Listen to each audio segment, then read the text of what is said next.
All right, well, welcome to another Friday Roundup. Yes, another Friday.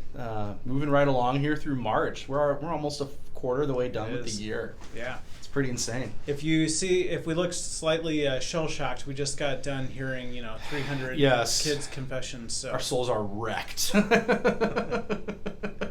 Yeah, no, it's good. They're always well prepared and yes, fill us with hope. They do. So let's dive into some things. There's a lot going on today, locally, globally, lots going on. So today is the Solemnity of the Annunciation. It's 9 months before Christmas, so do a little math on that. Mm-hmm. This is the moment when the angel Gabriel visited our Blessed Mother, and she said yes. She said yes to God's plan. And this is the moment when the Word became flesh. This is such a pro-life feast as well, that God, even in the smallest cellular form, was alive in the womb of the Virgin Mary. And this is the moment we celebrate God becoming a human being. Sort of like one of our parish's feast days, you could say, sort of between this and Christmas. We mostly stick with Christmas, but this is just such an important day for us. And so we rejoice, even in the midst of Lent, in this beautiful reality that God became a human being. So again, as we mentioned, we have a lot going on. We have Stations of the Cross today at 2:15. That will be followed, it will be concluded with the consecration of Russia and Ukraine to the Immaculate Heart of Mary. You might have heard something about this, but today Pope Francis, along with bishops all around the world and priests and so many other lay people, we are praying prayers of consecration of Russia and Ukraine to the Immaculate Heart of Mary. It goes all the way back to Our Lady of Fatima, when Our Lady of Fatima asked the children in Portugal to consecrate Russia to the Immaculate Heart of Mary, because the history of Christianity in Russia has been a very complicated and a difficult one on a number of fronts. And so Our Lady knew this, and so that's why she wanted Russia to be consecrated to the Immaculate Heart of Mary. And in particular, in this moment, Pope Francis, as I think very wisely said, this is a moment to renew that consecration of Russia and Ukraine to the Immaculate Heart of Mary. So these prayers today will be prayers of peace, asking Our Lady to watch over the people of Ukraine in particular and for an end to the war that's been going on there for over a month now. So yeah, and John Paul II, he also very much pushed this, and yes, that was what helped lead to the end of communism, or at least the downfall of communism in Russia. Yeah, he consecrated the world to the Immaculate Heart of Mary in 1984, and within a decade, the Soviet Union was dissolved in a relatively peaceful way, in a way that not many people thought would happen. So tear down that wall. Tear down that wall, Mr. Gorbachev, said the great Ronald Reagan. But yeah, so this is a very powerful day for all of us. So you can find the consecration prayer itself on the Archdiocese's website anytime really after 12:30 today. Just pray that prayer, whether you're at work, with your families maybe tonight. It's kind of long. It's about 2 pages, single space, but just a beautiful thing to do today on this feast day of Our Lady. And also to pray for peace in Ukraine. Amen. Yeah, and we sometimes don't maybe give prayer enough credit. We kind of think we got to do something, but prayer is the most effective and powerful form of intercession that we can do. So we don't want to take that. And again, everybody's welcome at stations today. The 7th graders will be leading them, and then afterward we'll have the prayer up on the screen, so you don't need to bring a copy of it. Again, all of you are welcome to join us today. Again, that'll begin at 2:15 and conclude around 3 o'clock. Great.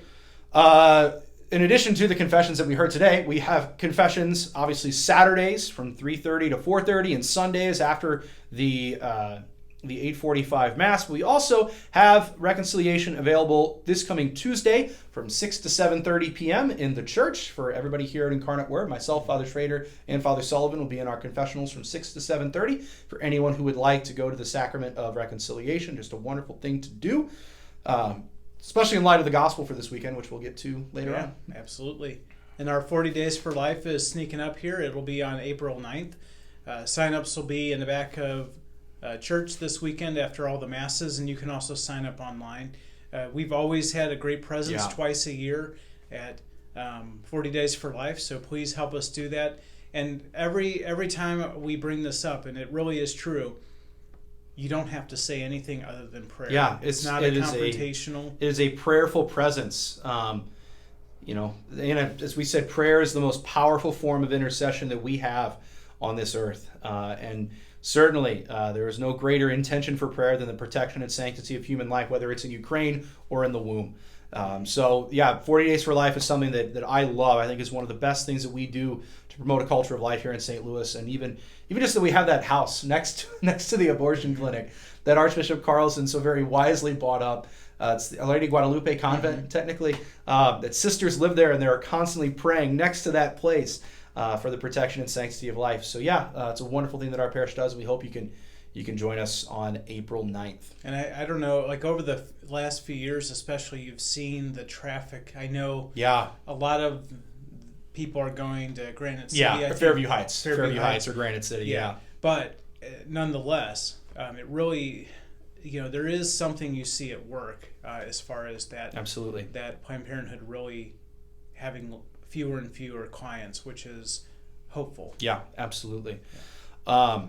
All right, we've been mentioning it for a while now. Your pet this project. Is my pet project, mine and yours, I guess, now, because we're all in this together. The Disciple Maker Index Survey. Folks, we have 10 more days. Count them. 10. Read my lips. 10 days. Not no new taxes, because we know those will eventually come. 10 days to do the Disciple Maker Index Survey. We're at about 830 parishioners. We want to get to 1,000. So if you, and I'm looking at you, guy watching this at work, mom watching this at home, I'm looking at you. If you have not yet taken the Disciple Maker Index Survey, there is no excuse for you to wait. There's a link right below this video in Facebook and on YouTube for you to take that survey. It only takes about 10 to 15 minutes.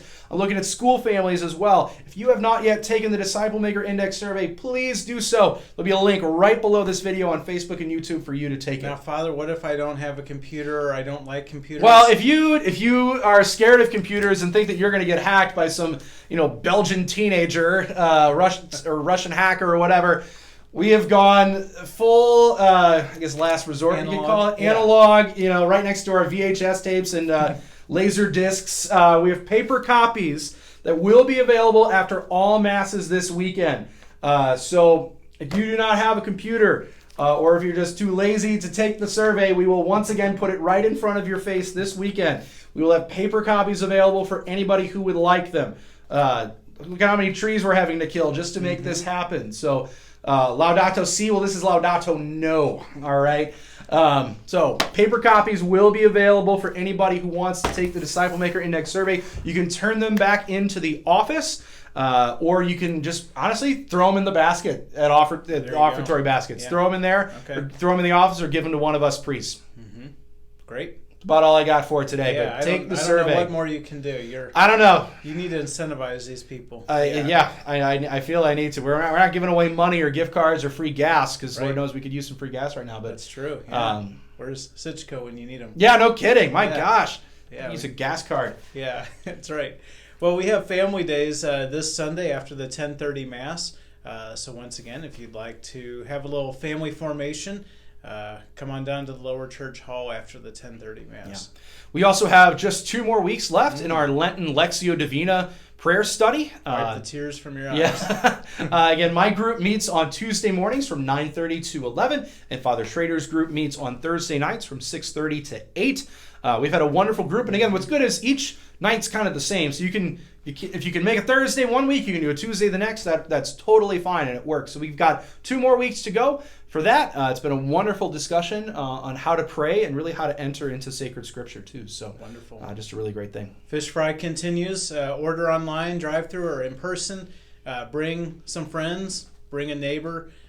Enjoy fellowship and show them how great our fish fry is. And when you're at the fish fry, remember to bring your cell phone so you can take a picture of the QR code and take the Disciple Maker Index survey. I'm not going to let you live this down, folks. We need to take those surveys and get more and more of these surveys. It's a way for your voice to get heard.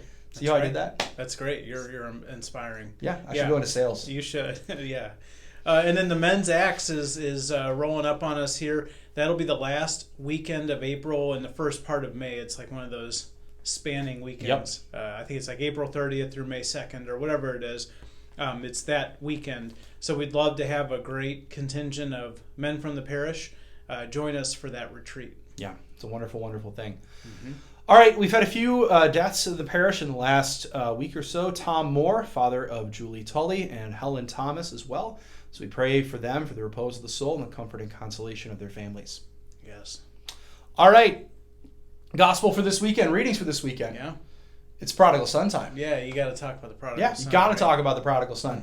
Mm-hmm. I'm going to key in on the idea of the son going off to a foreign country. That's the translation that's sort of given in our English. But really, if you look at the Greek, and it's all Greek to me, it's a word, that idea of going to a foreign country was sort of just going off into the void, off into a land of nothingness, almost this place with no boundaries and no frame of reference. And it's really kind of synonymous with wandering out in the middle of nowhere. And that's really what the son was doing. And I think I'm going to talk about a friend of mine, actually, who very recently, thanks be to God, came back to the church after a number of years of wandering.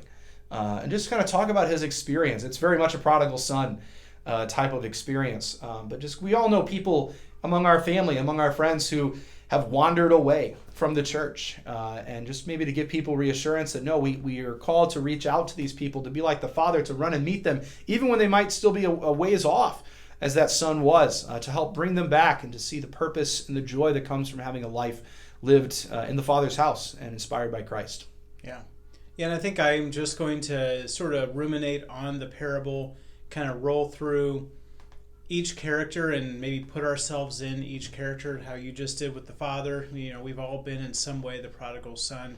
We've probably also all been the other brother who was bitter, you know, that, hey, I did the right thing and I feel like I'm getting treated the same as my... Resentful obedience is what I read in a commentary. It's a very, very good description. Yeah, for sure. So I think just, you know, and I also wanted to maybe reflect too on this idea of squandering. Like maybe sometimes we look at the prodigal son as like, oh, I've never really gone off the reservation and gone nuts, you know, like we think he did.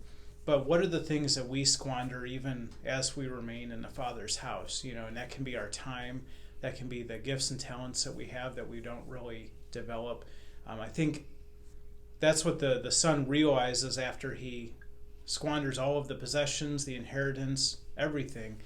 We need to also make sure we're not still in the pigsty, not even noticing that we are separated from God. Yeah. So I think both sons, when the son was away, and even the older son, are equally far away. Mm-hmm. The younger son, of course, was separated by distance, but the older son was separated in his heart. Mm-hmm. Neither of them, in their early confrontations, refer to the father as a father. Mm-hmm. The older son never refers to him as father, and it's only at the very end in his contrition that the younger son refers to his father as father. So each of them are equally far away in different ways, certainly. Mm-hmm. I love this parable. It's so rich. So much there. There's a lot there. So yeah. Well, all right. That's about all we got. Well, and I mean, I don't think we highlighted enough that the Annunciation is a big deal. This is true. Jesus was not a preemie. He was right on time. He was right on 9 time. Months. Perfect child. But also, we can have. Yeah. Since the Annunciation is a solemnity, folks, we are not required to do our Lenten observances, and that would include, even on a Friday, abstaining from meat. So I had some breakfast sausage this morning. You wild man. I started early. Yeah. We call it Meat Friday yeah. in these circumstances. Now, it doesn't mean you have to. Doesn't mean you have to. No we still want you to support our fish fry as well. That's right, absolutely. Absolutely. And I mean, I made it clear in my class last night that, you know, this is for the positive things we give up, that we can relax those, but if you gave up cursing, you can't just curse a sailor today. Just go out into the ether and just yell things. Punch your siblings. That's not the those point. Punch your siblings to celebrate the Annunciation.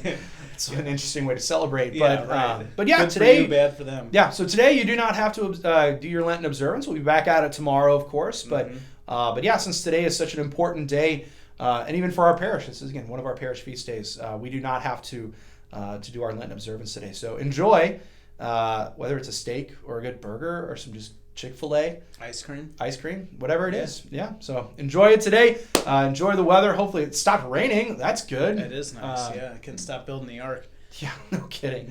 So anyway, we hope you have a wonderful day. Hope you have a wonderful weekend. See you around at Fish Fry and at Mass on Sunday. Take care. All right, God bless. God bless.